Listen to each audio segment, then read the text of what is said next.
Venkatesh first ಅಂತ ಭಾರಿ ಭ್ರಷ್ಟಾಚಾರ. ನಮ್ಮ ತಿಳಿದ್ರೆ ನಾವು ಮೆಂಬರ್ ಇದ್ಕೊಂಡು ಸದಸ್ಯ ಇದ್ಕೊಂಡು ನಮ್ಮ ಗಮನಕ್ಕಿಂತ ನಮ್ಮ ಸೈನ್ ಮಾಡಿದ್ದಾರೆ ಅಂತ ನೀವು ತಿಳ್ಕೊಳ್ಳಿ. ಬಿಲ್ಕೋಲಕ್ಕೆ ವೆಂಕಟೇಶ್ ಅವರೇ ಕಾರಣ. ಯಾಕಂದ್ರೆ ಅವರೇ ಎಲ್ಲ ಮಾಡೋದು, ಕರೋ ಬರೆಯೋದಾಗಲಿ, ಸೈನ್ ಮಾಡಿಸೋದಾಗಲಿ, ಪ್ರತಿಯೊಬ್ಬರಿಗೆ ವಿಷಯ ತಿಳಿಸೋದಾಗಲಿ ಏನು ಮಾಡಿದ್ರು ಅವರಿಂದನೇ. ಫೋರ್ಜರಿ ಸೈನ್, ನಮ್ಮದೇ ಸೈನವನ್ನು ತಾವೇ ಸೃಷ್ಟಿ ಮಾಡಿಕೊಂಡು ಇವತ್ತು ವಿವಿಧ ಯೋಜನೆಯಡಿಯಲ್ಲಿ ಮನೆಗಳ ಮಂಜೂರು. ಬಕಾಸುರ ವೆಂಕಟೇಶ್ ಅಮಾನತಿಗೆ ಸದಸ್ಯರಿಂದ ಆಗ್ರಹ. ಮಾನ್ವಿ ತಾಲೂಕಿನ ಸಮೀಪದ ಹಿರೇಕೊಟ್ನೆಕಲ್ ಗ್ರಾಮ ಪಂಚಾಯಿತಿಯಲ್ಲಿ 2021-22ನೇ ಸಾಲಿನಲ್ಲಿ ಮಂಜೂರಾಗಿರುವ ಮನೆಗಳ ನಿರ್ಮಾಣದಲ್ಲಿ ಬ್ರಹ್ಮಾಂಡ ಭ್ರಷ್ಟಾಚಾರ ನಡೆದಿರುವುದರ ಬಗ್ಗೆ ಖುದ್ದಾಗಿ ಗ್ರಾಮ ಪಂಚಾಯಿತಿ ಸದಸ್ಯರು ಹೊರಹಾಕಿ ಆಕ್ರೋಶ ವ್ಯಕ್ತಪಡಿಸಿದರು. ಮಾನ್ವಿ ಸಮೀಪದ ಹಿರೇಕೊಟ್ನೆಕಲ್ ಗ್ರಾಮ ಪಂಚಾಯಿತಿಯಲ್ಲಿ 2021-22ನೇ ಸಾಲಿನಲ್ಲಿ ಇಂದಿರಾ ಆವಾಸ್ ಯೋಜನೆ, ಡಾಕ್ಟರ್ BR ಅಂಬೇಡ್ಕರ್ ವಸತಿ ಯೋಜನೆ, ಬಸವ ವಸತಿ ಯೋಜನೆ ಹಾಗೂ PMGY ವಸತಿ ಯೋಜನೆಯಡಿಯಲ್ಲಿ ಫಲಾನುಭವಿಗಳ ಹೆಸರಲ್ಲಿ ಮತ್ತೊಬ್ಬರಿಗೆ ನಿಯಮ ಬಾಹಿರವಾಗಿ ಗ್ರಾಮ ಸಭೆ ಸದಸ್ಯರ ಸಹಿ ಟರಾವು ಮಾಡಿ ಮನೆ ಮಂಜೂರು ಮಾಡಿರುವುದು ಭಾರಿ ಅವ್ಯವಹಾರಕ್ಕೆ ಸಾಕ್ಷಿಯಾಗಿದೆ. ಸದಸ್ಯರ ಸಹಿಯನ್ನ ಫೋರ್ಜರಿಯಾಗಿ ಬಳಕೆ ಮಾಡಿ ಅವರ ಖಾತೆಗೆ ಹಣ ಜಮಾ ಮಾಡಿದ್ದಾರೆ. ಇದರಿಂದ ಎಚ್ಚೆತ್ತುಕೊಂಡ ಕೆಲ ಚುನಾಯಿತ ಪಂಚಾಯಿತಿಯ ಸದಸ್ಯರು ವಸತಿ ಯೋಜನೆಯಲ್ಲಿ ನಿಯಮಗಳನ್ನು ಉಲ್ಲಂಘಿಸಿ ಮನೆಗಳನ್ನು ನೀಡಲಾಗಿದೆ. ವಸತಿ ವಂಚಿತ ಫಲಾನುಭವಿಗಳಿಗೆ ಮನೆ ನೀಡದೆ ಅಧಿಕಾರವನ್ನ ಬಿಲ್ ಕಲೆಕ್ಟರ್, ಇದೀಗ ಕಾರ್ಯದರ್ಶಿಯಾಗಿ ಸೇವೆಯಲ್ಲಿರುವ ವೆಂಕಟೇಶ್ ಹಾಗೂ ಅಂದಿನ PDO ಚೌಡಯ್ಯ ನಾಯ್ಕ್ ಮತ್ತು ಅಧ್ಯಕ್ಷರು ಹಾಗೂ ಉಪಾಧ್ಯಕ್ಷರು ಅಧಿಕಾರ ದುರ್ಬಳಕೆ ಮಾಡಿಕೊಂಡಿದ್ದಾರೆ. ಈ ವಿಷಯ ಈಗಿನ ಪಂಚಾಯಿತಿ ಅಭಿವೃದ್ಧಿ ಅಧಿಕಾರಿ ನಾಗಭೂಷಣ್ ಕಾಂಬ್ಳೆ ಅವರ ಗಮನಕ್ಕಿದ್ದರೂ ಹಣ ಎತ್ತುವಳಿಗೆ ಸಹಕರಿಸಿದ್ದಾರೆ. ಕೂಡಲೇ ತಾಲೂಕ್ ಪಂಚಾಯಿತಿ ಮುಖ್ಯ ಕಾರ್ಯನಿರ್ವಾಹಕ ಅಧಿಕಾರಿ ಖಾಲಿದ್ ಅಹಮದ್ ಈತ ಗಮನ ಹರಿಸಿ ತಪ್ಪಿತಸ್ಥರಿಗೆ ಅಮಾನತುಗೊಳಿಸಿ ಇಂತಹ 4 ಭ್ರಷ್ಟ ಕರ ವಸೂಲಿಗಾರನಾಗಿದ್ದ ಈತ ಇದೀಗ ಕಾರ್ಯದರ್ಶಿ ಸೇವೆಯಲ್ಲಿರುವ ವೆಂಕಟೇಶ್ ನಮ್ಮ ಪಂಚಾಯಿತಿಗೆ ಬೇಡವೇ ಬೇಡ, ಕೂಡಲೇ ಪರಿಶೀಲನೆ ನಡೆಸಿ ಕ್ರಮ ಕೈಗೊಳ್ಳಬೇಕು. ಅಧಿಕಾರಿಗಳು ನಿರ್ಲಕ್ಷ್ಯ ವಹಿಸಿದ್ದಲ್ಲಿ ಪಂಚಾಯಿತಿ ಕಾರ್ಯಾಲಯದ ಮುಂದೆ ಧರಣಿ ಹಮ್ಮಿಕೊಳ್ಳಲಾಗುವುದು ಎಂದು ಸದಸ್ಯರು ಎಚ್ಚರಿಕೆ ನೀಡಿದರು. ನಿಮ್ಮ ಹೆಸರು ಚನ್ನಬಸವ? ನಾವು ಗ್ರಾಮ ಪಂಚಾಯತ್ ಸದಸ್ಯರು, ನಾವು ಮೆಂಬರ್ ಇದ್ವಿ. ಅದು ನಮ್ಮ ಗಮನಕ್ಕಿಲ್ದೇ ಈ ಥರ ಫೋರ್ಜರಿ ನಮ್ಮ ಸೈನ್ ಮಾಡಿ ಆಮೇಲೆ ಆನ್ಲೈನ್ ಮನೆಗಳಾಯಿತು, ಆಮೇಲೆ ಹೊರ ವಸೂಲಿ ಅದು ನಮ್ಮ ಗಮನಕ್ಕಿಲ್ದೇ ಎಲ್ಲ ಬೋಕಾಸ್ ಮಾಡಿಕೊಂಡು ಅಧ್ಯಕ್ಷರು ಆಮೇಲೆ ತಾವು PDO ಅದು ಇವರು ವೆಂಕಟೇಶ್ ಅಂತೇಳಿ ಅವರ ಬಿಲ್ ಕಲೆಕ್ಟ್ರು ತೊಗೊಂಡೆಲ್ಲ ಫೋರ್ಜರಿ ಮಾಡ್ಕೊಂಡು ಇದು ಮಾಡ್ತಾರೆ. ಅವ್ರಿಗೆ ಇಮಿಡಿಯೇಟಾಗಿ ಕ್ರಮ ತೊಗೊಂಡು ಅವ್ರನ್ನ ತೆಗೆದುಹಾಕಿ ಸಸ್ಪೆಂಡ್ ಮಾಡ್ಬೇಕಂತ ಇದೆ. ಅದು ಸತ್ಯನಾ? ಅದು ಸತ್ಯ. ಆರೋಪಿಗೆ 2 ಪಕ್ಕ ಬರ್ತಾ ಇದೆ. ಕಟ್ಟಿರೋ ಮನೆ ಹೆಸರಿರೋ ಒಬ್ಬರದು, GPS ಬೇರೆ ಕಡೆ ಮಾಡೋದು ಇನ್ನೊಬ್ಬರದು. ಹಾಗಾಗಿ ಆ ಥರ ತುಂಬಾ ಒಂದು 18-20 ಮನೆಗಳು ನಮ್ಮ ಗಮನಕ್ಕೆ ಇವತ್ತು ಬಂದಿದೆ. ಅಕ್ಕ ವೆಂಕಟೇಶ್ ಫಸ್ಟ್ ಅಂದ್ರೆ ಭಾರಿ ಭ್ರಷ್ಟಾಚಾರ. ನಮ್ಮ ತಿಳಿದ್ರೆ ನಾವು ಮೆಂಬರ್ ಇದ್ಕೊಂಡು ಸದಸ್ಯ ಇದ್ಕೊಂಡು ನಮ್ಮ ಗಮನಕ್ಕಿಂತ ನಮ್ಮ ಸೈನ್ ಮಾಡಿದ್ದಾರೆ ಅಂತ ನೀವು ತಿಳ್ಕೊಳ್ಳಿ ಯಾವ ಮಟ್ಟಿಗೆ ಇರ್ಬೋದು. ಇಂಥವ್ರು ಬೇಕಾ ಪಂಚಾಯತಿ ಬೇಡ ಇಮಿಡಿಯೇಟಾಗಿ ಸಸ್ ಮಾಡಿ ನಾವು ನಾಳೆ ಕೇಸ್ ಕೊಡೋಕೆ ರೆಡಿ, ಕ್ರಿಮಿನಲ್ ಕೇಸ್.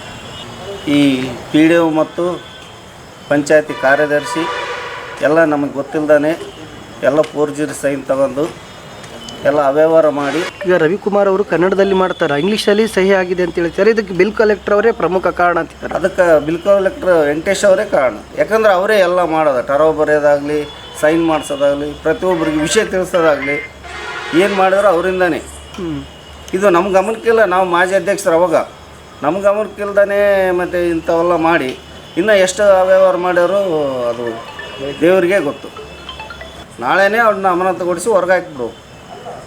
ಅವರು ಪಂಚಾಯತಿಯಲ್ಲಿ ನಿರ್ವಾಹಕರಾಗಿ ಇರತಕ್ಕಂಥ ವ್ಯಕ್ತಿ ಅಲ್ಲ ಅವರು.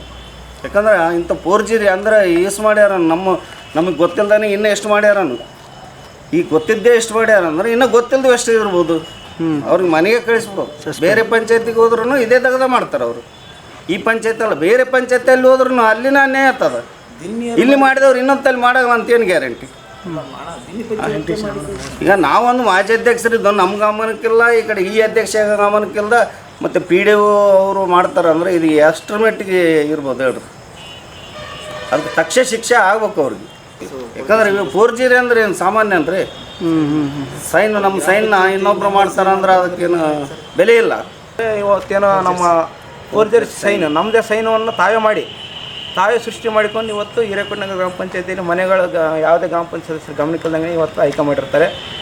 ಇದು ಭಾಳ ತಡವಾಗಿ ಸಹ ಬೆಳಕಿಗೆ ಬಂದಿದೆ. ಇವತ್ತು ನಮ್ಮ ಗಮನಕ್ಕೆ ಇವತ್ತು ಗೊತ್ತಾದ ನಂತರ ಇವತ್ತು ನಮ್ಮೆಲ್ಲ ಸದಸ್ಯರ ನೇತೃತ್ವದಲ್ಲಿ ಇವತ್ತು ನಾವು ಬೇಜಾರಿಂದ ಇವತ್ತು ಮನನೊಂದು ಗ್ರಾಮ ಪಂಚಾಯತ್ ಸದಸ್ಯರಾಗಿ ಸಹ ಇವತ್ತು ಮನನೊಂದು ಏನು ಹೇಳ್ತಾ ಇದ್ದೀವಿ ಅಂದರೆ ಮೀಡಿಯಾ ಮುಂದೆ ಬಂದ್ರಿ. ಮೀಡಿಯಾ ಮುಂದೆ ಮತ್ತು ನಾವು ತಾಲೂಕು ಪಂಚಾಯತಿಯ ಕಾರ್ಯನಿರ್ವಾಹಕ ಅಧಿಕಾರಿಗಳ ಗಮನಕ್ಕೆ ತರ್ತಾ ಇದ್ದೀವಿ.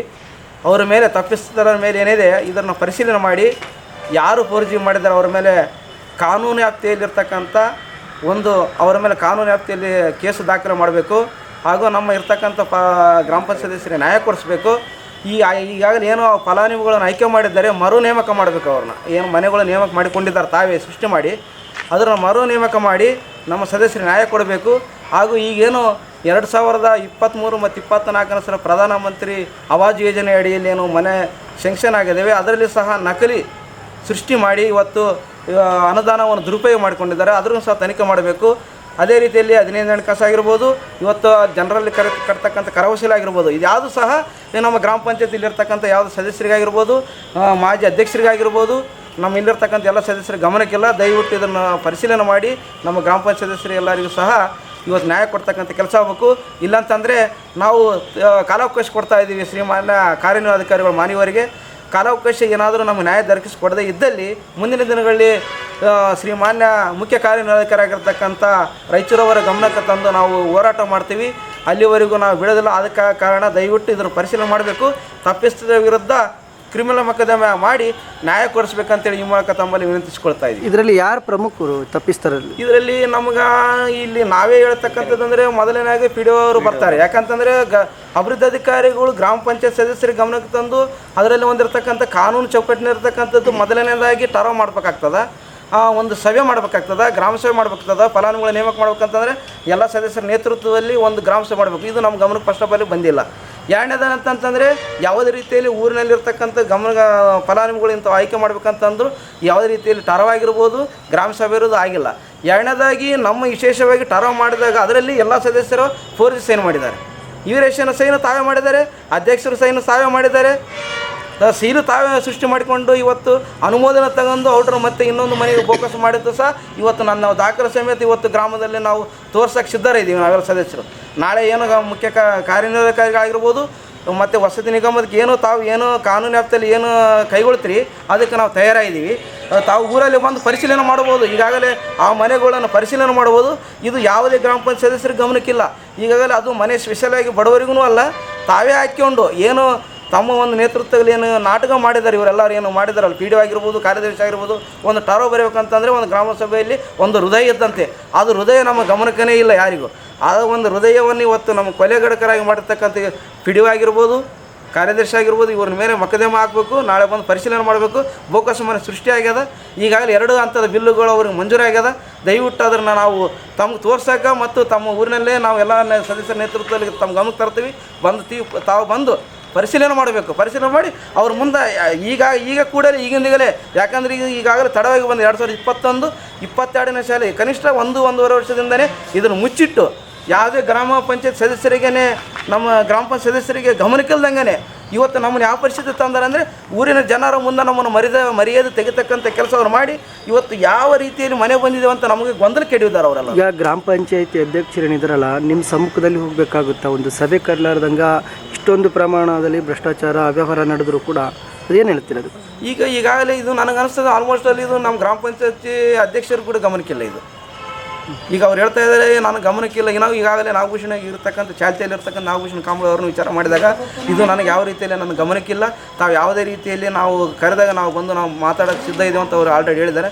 ಇದರಿಂದ ಇರ್ತಕ್ಕಂಥ 2021, 22ನೇ ಶಾಲೆಯಲ್ಲಿ ಶ್ರೀಮಾನ್ಯ ಚೌಡಯ್ಯ ಅಂತೇಳಿ ಗ್ರಾಮ ಪಂಚಾಯತಿ ಅಭಿವೃದ್ಧಿ ಅಧಿಕಾರಿ ಚೌಡಯ್ಯ ಇದ್ದಾರೆ. ಈಗಾಗಲೇ ಅರೋಲಿ ಗ್ರಾಮ ಪಂಚಾಯತಿಯಲ್ಲಿ ಅವರು ಕಾರ್ಯನಿರ್ವಹಿಸ್ತಾ ಇದ್ದಾರೆ. ಅವರಿದ್ದರು, ಅವರು ವಿಚಾರ ಮಾಡ್ತಾ ಇದ್ದೀವಿ. ಅವ್ರಿಗೆ ಈಗಾಗಲೇ ದೂರವಾಣಿ ಸಂಖ್ಯೆ ಸಿಗ್ತಾ ಇಲ್ಲ. ಅವರು ಯಾವ ಗ್ರಾಮ ಪಂಚಾಯತ್ ಸದಸ್ಯರಿಗೆ ಸಿಗ್ತಾ ಇಲ್ಲ, ನಮ್ಮ ತಾಲೂಕು ಪಂಚಾಯತ್ ಕಾರ್ಯನಿರ್ವಹಣಾಧಿಕಾರಿಗಳು ಅವ್ರಿಗೂ ಗಮನಕ್ಕೆ ಸಿಗ್ತಾ ಇಲ್ಲ. ನಾಳೆ ಮುಂಜಾನೆ ಅವರಿಗೆ ನಾವು ಎಲ್ಲ ಸದಸ್ಯರು ಬಿಲ್ ಕಲೆಕ್ಟರ್ ವೆಂಕಟೇಶ್ ಅವರ ಕೈವಾಡ ಬಹಳ ಇದೆ ಅಂತ ಹೇಳ್ತಿದ್ದಾರೆ ಗ್ರಾಮಸ್ಥರು. ಒಂದು ಗ್ರಾಮ ಪಂಚಾಯತಿಯಲ್ಲಿ ಟರಾವು ಬರ್ತಕ್ಕಂಥ ಕೆಲಸ ಮಾಡ್ತಕ್ಕಂಥದ್ದು ಕಾರ್ಯದರ್ಶಿ.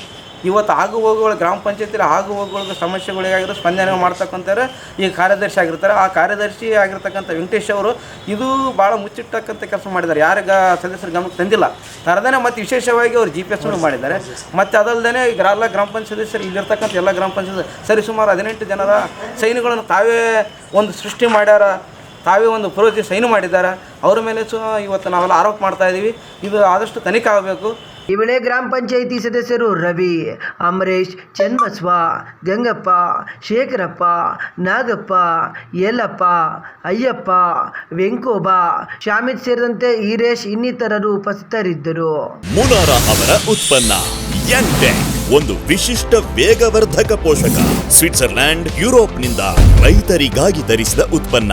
ಇದರಲ್ಲಿ ಡಿಎಂಪಿಪಿ ತಂತ್ರಜ್ಞಾನ ಇರೋದ್ರಿಂದ ಸಸ್ಯಗಳಿಗೆ ಸಾರಜನಕವನ್ನು ವ್ಯರ್ಥವಾಗದಂತೆ ದೀರ್ಘಕಾಲದವರೆಗೆ ನೀಡುತ್ತದೆ. ಎಂಟೆಕ್ ಸಮರ್ಥವಾಗಿ ತಯಾರಾದ ಗೊಬ್ಬರ. ಬೇರೆ ಸಾರಜನಕದ ಗೊಬ್ಬರದ ಜೊತೆ ಎಂಟೆಕ್ ಬಳಸಿದರೆ ದೀರ್ಘ ಸಮಯದವರೆಗೆ ಸಸ್ಯಗಳಿಗೆ ಸಾರಜನಕದ ಪೂರೈಕೆಯಾಗುತ್ತದೆ. ಮುನಾರ ಅವರ ಎಂಟೆಕ್ ಎಂಟೆಕ್ ಎಂಟೆಕ್